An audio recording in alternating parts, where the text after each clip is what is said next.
What's going on, Bully fam? It's your boy, the educator, the scientist, Mr. Double Muscle Line Bulls, Mrs. Double Muscle Line Bulls, and today we're going to be doing dog breeding questions and answers. Another segment, another episode, so stay tuned.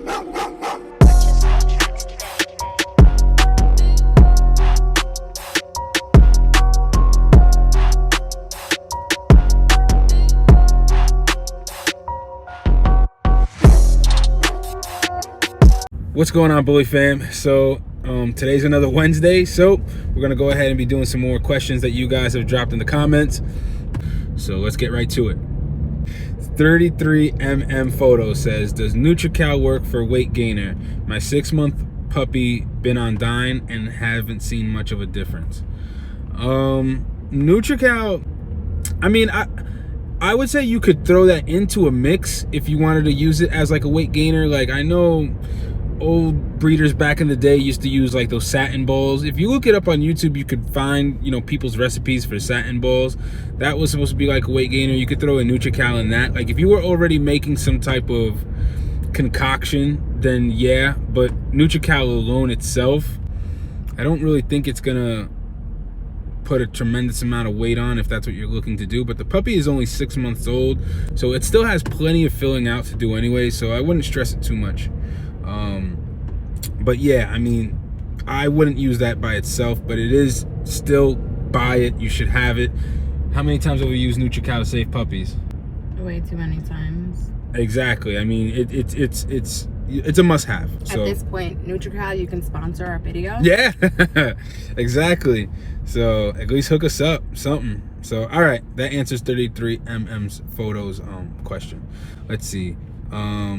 Gaming with Lotto says, should you and when should you start a YouTube channel for your kennel? Right now.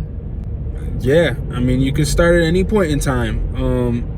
I mean, I would like to say, if you go and watch the first few episodes of Breeders Hacks, working on it and just kind of want to show you guys where we're at, and basically how to make your own, so you can, you know, before they were even called Breeders Hacks, I mean, I wasn't really kind of ready. I don't know if you're ever so much like ready, just start. And even if you're not a super experienced breeder, there's plenty of people who want to, you know, watch you on your journey and see the bumps and hiccups as well as the wins that you get, so that they can learn for their own journey and their own experience. So I think it's never, start today, you know. It doesn't matter when you start. The sooner the better. Runaway Rose says, I think it was to the it was an amoxicillin and cephalexa video that we did. Great video. Is amoxicillin and cephalexa good to give for my dogs for hot spots? Thanks in advance. I did an episode talking about allergies and things like that, and you can pull up that episode and check that out. It really kind of, it all depends. What I would suggest is see what the dog is eating. It could be a food allergy. It's very systematic the way I go about it. Like I said, I see, is it something that the dog was exposed to outside? Was it an allergy? I'll try MTG oil. I don't want to just jump straight to antibiotics or drugs if I don't have to. Try to see if it's an environmental allergy. Is it a food allergy? Try some MTG oil. You can try as well as some diluted apple cider vinegar, like a 50-50 blend or something like that. You know, if it's like a yeast on the skin, things like that. So there's plenty of things you can do before you jump to using like an amoxicillin or a cephalexin. But different things work for different dogs. You got to see what it is and check out that episode. I go in real detail when it comes to the allergies. This person, I guess the hit says, and that question was from Runaway Rose. I don't know if I put that in the video. Thank you for your question. Hit, if you're not making money from dogs yet, can you start depositing cash for the first couple of months into your business as proof of income? What do you think the answer is to that? Are you selling products? Well, because I wouldn't. Yes and no. It depends. I would. What I would say is, I mean, I suppose you could. I'm not. You know, I'm not a tax guy. I'm not a CPA or anything like that. I suppose you could, but I'm not sure as to why you would want to do that, unless you're trying to show proof of income for like Purchase maybe a home or something. yeah, a home or a car or something. I would talk to your CPA. Yeah. A local CPA. Yeah, your best bet is to talk to your CPA and see what they say and what you're trying to do. But I mean, the best thing to do is just, hey, when you start making money from your dogs, you can start showing proof of income. But yeah, every situation is going to be different. Anyway, next question from Northern Edge Bullies. I tried collecting for my stud. He would not swell. He wouldn't jerk, so I gave up. I even tried my other just to test it out. No luck on that either. I really need to learn how to do this. Can we set up a video call and you can walk me through how to do it on other videos? Well, I got you right now. We can go ahead and go over this right now real quick, right? So, and we have our number on the Breeders Hacks website. You could always just give us a call. But since, to go through that question real quick, so there's a few things, right? So when it's a stud that's never been pulled before, you're gonna run into a few things. It's a new experience for him. You have to make it pleasurable. He doesn't know what's happening, and turn on some candles. yeah, turn on some candles. No, what you're gonna want to do, grab a female that's in heat. Grab a female that's in heat, and that's gonna really arouse him. That's what I would do. Or when you do find a female that's in heat, and maybe it's not your particular female, get a rag, get an old t-shirt, and really like rub her private, her vulva with that t-shirt. The smell is gonna smear onto the t-shirt, and then you can go ahead and present that t-shirt, you know, hold it to the dog's nose, and that'll help arouse him as well. A lot of vets do that too when they're like doing freezing collections and stuff like that. So that's probably what your problem is that you probably don't have a male that's like getting aroused because he's getting pulled for the first time. Our studs is different. When I do a video, it's kind of hard to mimic that first time getting pulled because my dogs have gotten pulled so many times they don't even need a teaser female. That's what they call it, a teaser female. So anyway, to answer your question, try to find a teaser female or a rag that you can turn into like your teaser female. When you're done with that rag, you can put it in a Ziploc and save it for another time, whatever the case may be. But it takes time. It may take a few attempts.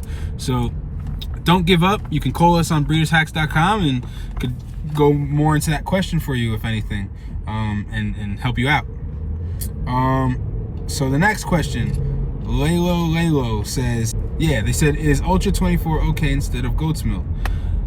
I used to use Ultra 24, and some older breeders were telling me that it's back and forth. I've had some older breeders tell me it's fine to use, and then I've had some other breeders tell me that it's not good to use.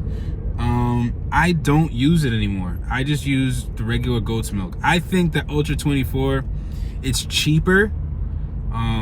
I've whelped litters with it with no problem. But I switched over to the goat's milk. I think it's a little bit better. It is a little bit more expensive for the $24 or however many dollars it costs. You get a big bag, and it's a lot cheaper. But I find with the goat's milk, I think it's better for them.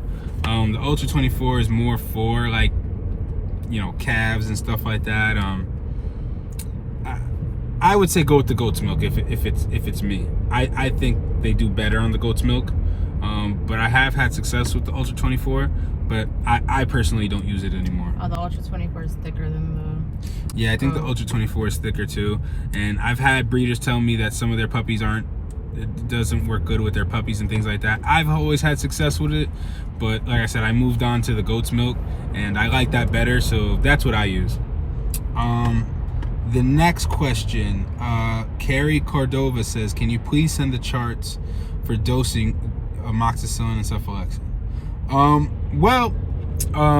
Sometimes it's hard for me to respond to all these comments because I get a lot of comments about that for sending the charts for those dosages.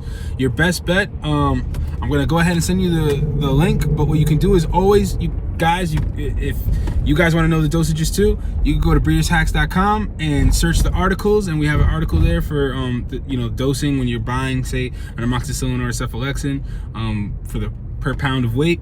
You can check that out. Like I said, I'll send you the link, but you guys can visit our information center, and I literally have articles and notes and dosages for pretty much everything that I use. So make sure you guys go over there and check that out. So hopefully that answers your question. Like I said, I'm gonna send you the link in the comments.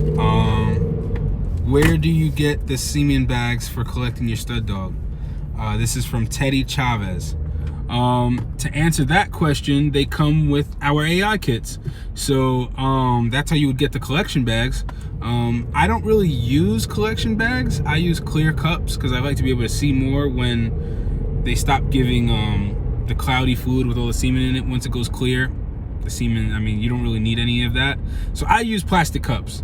The bags, you can get them in our AI kits on breedershacks.com. You can go and get you can get the AI kit or the 3-way AI kit, which I really like, and it comes with the bags in there. I don't think we sell them separately, but if you wanted those separately, you could contact us too and we can figure that out. So anyway, guys, that pretty much answers all the questions for this video. We're gonna try to keep it short. We'll probably shoot another one, right? Yeah. We'll shoot another one. But that's it for this episode. We appreciate all your questions, comments. If you guys want to see more videos like this, hey, drop more comments and ask us more questions. As well as, please don't forget to, like, share, and subscribe. And we'll see you guys on the next episode of Breeders Hacks. All right? All right, guys.